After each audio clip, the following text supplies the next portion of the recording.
My dear friends, कैसे हैं आप लोग। साथियों, आज हम डिस्कस करते हैं एल्बुमिन के बारे में कि डायलिसिस मरीज़ में आखिर एल्बुमिन का क्या इंपॉर्टेंस है। कौन कौन से ऐसे फूड हैं जिनमें एल्बुमिन पाया जाता है, एल्बुमिन की नॉर्मल रेंज क्या होती है, एल्बुमिन का काम क्या होता है, किन वजहों से एल्बुमिन का लेवल ड्रॉप होता है और एल्बुमिन के लेवल को किस तरह से आप मेंटेन कर सकते हैं। देखिए, अगर बात करें व्हाट इज़ एल्बुमिन, तो albumin is the most common protein found in the blood. Albumin एक तरह की प्रोटीन होती है जो कि आपके ब्लड में पाई जाती है। एल्बुमिन बहुत सारे एनिमल सोर्सेज में पाई जाती है, जैसे मीट है या मिल्क बेस्ड प्रोडक्ट है या एग्स है, इन सब में भी एल्बुमिन पाया जाता है। प्लांट बेस में भी एल्बुमिन पाया जाता है। तो अगर कौन से फूड हैं जिनमें एल्बुमिन पाया जाता है या प्रोटीन पाया जाता है, तो देखिए, foods from animals contain the best sources of high quality protein. जो भी एनिमल सोर्सेज के फूड हैं, उनकी जो प्रोटीन की क्वालिटी होती है वो काफ़ी हाई होती है। इसीलिए इनको हाई बायोलॉजिकल वैल्यू प्रोटीन भी कहा जाता है, और जो मरीज़ डायलिसिस पर हैं उनको इनकरेज किया जाता है कि वो हाई बायोलॉजिकल प्रोटीन को लें।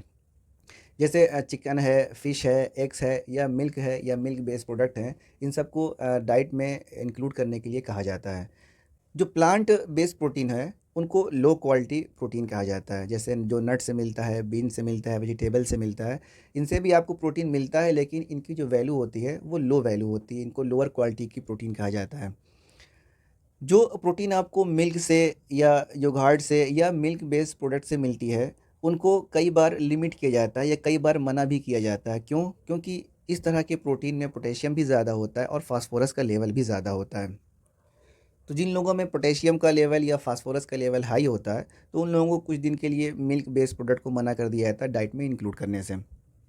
अगर इनकी हम नॉर्मल रेंज की बात करें, तो डायलिसिस पेशेंट के लिए प्रेफर किया जाता है वो 4 ग्राम पर डेसीलीटर या उससे ज़्यादा का रखना होता है। देखिए, अगर वर्क ऑफ एल्बुमिन की बात करें, तो एल्बुमिन आपकी ग्रोथ को मेंटेन करने का काम करता है, टिश्यूज़ को रिपेयर करने का काम करता है, आपको इन्फेक्शन से बचाने का काम करता है, और भी बहुत सारे काम करता है। अगर डायलिसिस पेशेंट की बात करें, तो डायलिसिस पेशेंट में अल्ट्रा फिल्ट्रेशन को रिमूवल करने में काफ़ी हेल्प करता है ये। देखिए, जब किसी का एल्बुमिन लेवल सही होता है या नॉर्मल होता है, तो फिर आसपास के जो फ्लूइड हैं, जो टिश्यूज़ में हैं, वो आसानी से टिश्यूज़ से निकलकर वैस्कुलर में या ब्लड में आ जाते हैं। ब्लड से आने के बाद वो आसानी से डायलाइज़र से बाहर निकल जाते हैं। लेकिन जिन लोगों का एल्बुमिन का लेवल कम होता है, तो फिर उनका अल्ट्रा फिल्ट्रेशन करने में भी दिक्कत होती है। किन वजहों से एल्बुमिन का लेवल कम होता है? तो देखिए, उसमें पहली वजह है इनएडेक्वेट न्यूट्रिशन। अगर आप सही तरीके से प्रोटीन नहीं खा रहे हैं या सही तरीके से प्रोटीन नहीं ले रहे हैं, तो उसकी वजह से आपका प्रोटीन का लेवल वो डाउन हो जाता है। अगर आपको भूख नहीं लग रही है, तो न लगने की वजह है कि आपकी डायलिसिस सही तरीके से नहीं हो रही है, या फिर आपका जो KTYV सेट किया गया है वो नीचे सेट किया गया है, कम सेट किया गया है। या आपको कोई बीमारी है, तो बीमारी की वजह से ही भूख कम लगती है, तो आदमी खाना पीना कम कर देता है। या अगर आदमी डिप्रेस फील कर रहा है, तो उसकी वजह से भी उसको भूख कम लगती है और वो खाना पीना कम कर देता है, जिसकी वजह से प्रोटीन कम हो जाती है। दूसरा जो रीज़न है वो प्रोटीन लॉस है। अगर आपके शरीर से प्रोटीन लॉस हो रहा है, तब भी आपके शरीर से एल्बुमिन का लेवल कम हो जाता है। जैसे अगर आपको प्रोटीन यूरिया हो रहा है, तो प्रोटीन यानी पेशाब में जब प्रोटीन निकलना शुरू हो जाता है, तो उसको प्रोटीन यूरिया बोलते हैं। तो प्रोटीन यूरिया होने की वजह से भी आपका एल्बुमिन का लेवल ड्रॉप कर सकता है। या आपको कोई लीवर डिसीज़ है, तो लीवर डिसीज़ की वजह से भी एल्बुमिन का लेवल ड्रॉप कर सकता है। या आपको कोई इन्फ्लेमेशन है, तो उसकी वजह से भी प्रोटीन का लेवल वो कम हो जाता है। अब बात करते हैं कि आपका जो एडिक्वेट लेवल है उसको मेंटेन कैसे करें। कि आपको हर महीने अपने एल्बुमिन का टेस्ट करा लेना चाहिए, ताकि आप ये चेक कर सकें कि आपका एल्बुमिन का लेवल वो ठीक है कि नहीं है।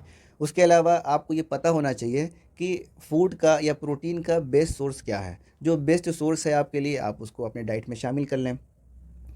अपने आप को इन्फेक्शन से, इन्फ्लेमेशन से बचाएं। अगर आपको इन्फेक्शन या इन्फ्लेमेशन हो गया है, तो उसका ट्रीटमेंट आप जल्द से जल्द कर लें। इसलिए कभी भी अगर आपको कोई इन्फेक्शन का या इन्फ्लेमेशन का सिम्टम्स दिखता है, कोई साइन आपको दिखता है, तो अपने डॉक्टर से तुरंत कंसल्ट कर लें, ताकि जो भी उनको दवाएं चलानी है वो चला के आपके इन्फेक्शंस को, इन्फ्लेमेशन को वो कम कर सकें या ख़त्म कर सकें।